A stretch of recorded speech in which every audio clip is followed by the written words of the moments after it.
Hi, welcome to the Popular Podcast. My name is Philip. Before we do anything else, let's check the mailbag.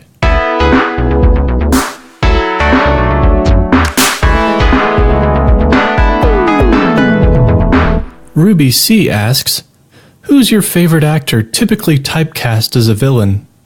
Ruby, for me it's gotta be Lee Rogers.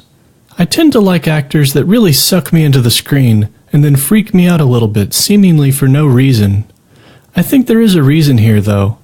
Whenever I'm trying to figure out what draws my attention to someone in a movie or TV show, I tend to look for a physical feature or quality that is just a little exaggerated or a little more accented than the average person. And I think that Rogers is so fascinating to watch because everything about him is just a little exaggerated. He's going big even when he's downplaying a beat or whispering a line. I think there's a few things going on here. First of all, he's got an enormous head and a really large face.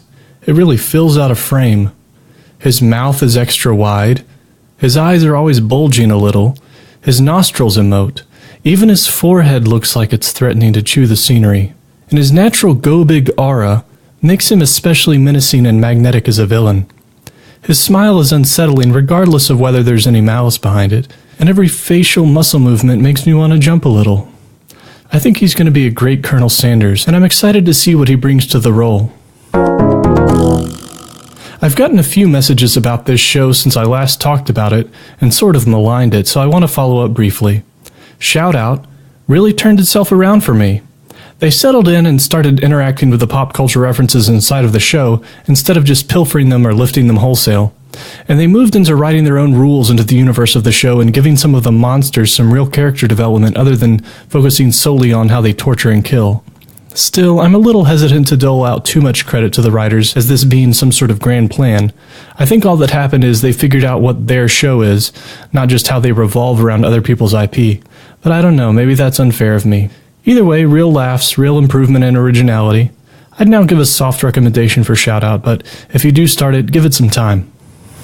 Now let's take a moment and explore what makes us human. If you walk upright on two legs, you might be a human. If you lactate in order to feed your young, you might be a human.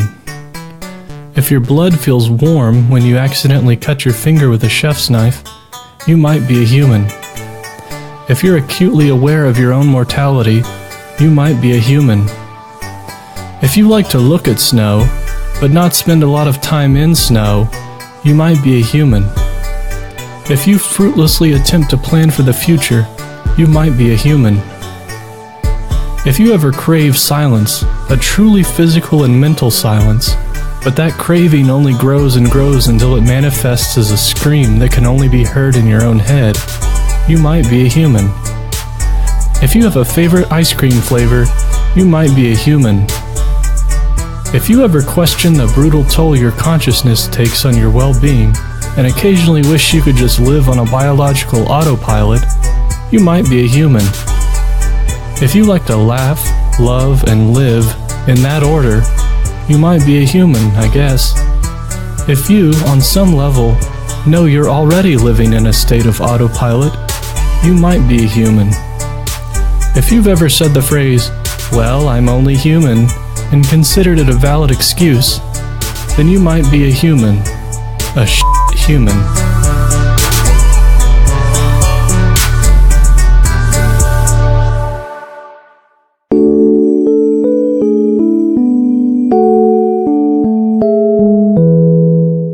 Dear Diarrhea, we just had Communion Sunday at the United Methodist Church my wife Marie and I attend. When it was our turn, we made our way down to the front of the sanctuary and knelt at the communion rail to wait for the sacraments to be passed out to us by a pastor. First up, a pastor came by and placed a piece of bread into my open hands. For those without a gluten allergy, Hawaiian bread is always served, and it's doughy, sweet, and delicious. I was quietly pleased to receive a generous portion, and I immediately popped it into my mouth. As usual, it was chewy, soft, and satisfying. My Pavlovian response to soon expect grape juice hit shortly thereafter. In our church, as is the case in many Protestant and mainline Christian churches, we receive the juice, or fruit of the vine as it's sometimes referred, in tiny, thin plastic cups, as opposed to everyone sharing and drinking from the same communal cup as is the case in some traditions. Occasionally intinction is also used, where the bread is dipped into a common cup and consumed in one chew and gulp. The cups are passed out in round trays that have small openings meant to fit dozens of little communion cups. The senior pastor came by with a cup tray, and I went to reach for a cup near the edge. I expected to be able to lift it straight out of its slot, but I found that this one offered a lot of resistance. I thought about trying another cup, but it's been such a treacherous flu season, and I was especially cognizant of not wanting to spread germs by touching multiple cups. As I tried to wiggle the cup free, I could tell the pastor could feel the resistance the cup was giving, so he held onto the tray a little tighter as I pulled. Eventually, I squeezed the cup hard enough, and it snapped in my hand, splattering grape juice across my glasses, face, and shirt. I believe I said something like, "Well, I'll get another cup then." I wiped my face a little and pulled another cup, this time very easily. The pastor removed the broken cup pieces from the tray, pointed to a growing spot of grape juice on my shirt, and said, "I have a Tide pen in my office." I thanked him, drank my juice, and then feigned a little piety as I knelt at the rail for a few more moments listening to the organ play. I soon signaled to my wife that I was ready to get up and return to the pew. I spent the remainder of the service half paying attention and half wondering if perhaps I wasn't worthy to pull this Excalibur grape juice from the tray. I also considered the fact that a red wine, while it would have stained, would also not have been as sticky as juice. I mostly wondered why someone would wedge the cups so deeply into their slots. The cups are made to fit the hole securely. There's no need to wedge them in anymore. Ultimately, this communion experience wasn't the holiest I've ever had, but I'll always look forward to the Hawaiian bread. Thanks for listening, Diarrhea. Your friend, Philip. Okay, lastly, it's time for another household tip.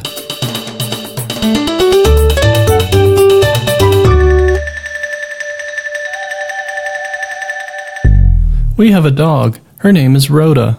She eats dry food pellets off a plastic plate because she doesn't like eating out of a bowl. Sometimes she also eats out of a ball that dispenses food as she rolls it around on the floor. In order to fill up the ball, you have to drop the food into a small opening on the side. If you're not careful, the food can get everywhere as you pour it into the ball. Marie came up with the idea of filling up the ball over the large plastic bin that we keep Rhoda's food in. That way, if any food spills while filling the ball, it just goes back into the food bin and not onto the floor. This same concept would also work with a bag of food. So here's the tip. If you ever need to fill up a food ball, do it over a food bin or bag, so any excess food that doesn't go into the ball will just fall back into the bin or bag. Okay, that's it for this week's Pop Filler. Thanks for listening, and remember, you'll be fine.